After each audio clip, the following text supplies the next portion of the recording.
Hi, everybody. Dr. Roseann here, and I know a lot of people are naturally experiencing a lot of distress right now about, what is happening in the world yet again. And it feels really overwhelming, and it's quite a blow to everyone who started off 2021 feeling hopeful and inspired for a new year, even though we're in the middle of the quarantine. So I wanted to be here as a resource for parents because you're already overwhelmed and you're still in the middle of hybrid learning and homeschooling and whatever you're doing, and life isn't what it was in 2019. So I wanted to give you my 5 tips for kind of dealing with, the storming of the Capitol and just what happened. So my first tip is actually to shut off the news. And, it's very distressing, and rewatching what happened isn't going to make it any easier. And your kids could see it. So I think that's really protective for yourself, and so turn it off. Don't watch it, because at this point it's just going to be a news cycle that's going to repeat the same things over and over. And my next tip is to stop, listen, and reassure. So, your kids are going to pick up if you're stressed. They're going to hear about what's going on in the world, whether they're a kid or a teenager. And so you need to stop and connect with them and listen to what they have to say, if they have to say anything, and just provide reassurance. Our kids look to us to how they manage stress. They do.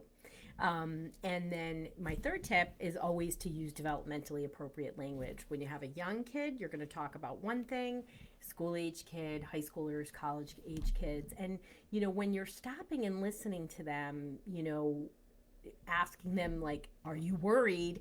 Most kids aren't going to say yes to that.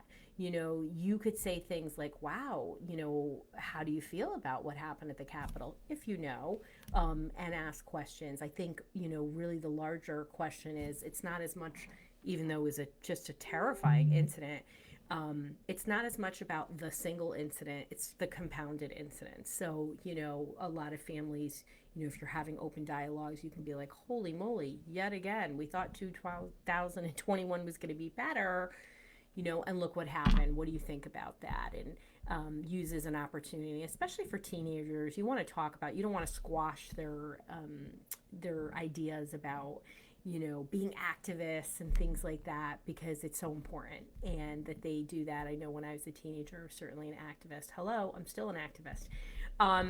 My fourth tip is to look for signs of distress. So remember, kids show us their signs of distress, and I mean kids of all ages, So you want to look for sleep disturbances, stomach aches, pulling away, being extra crabby, those kind of things, because that's a sign that they're struggling. And your kid already may be struggling, and if they're showing those signs, you want to find a licensed mental health provider.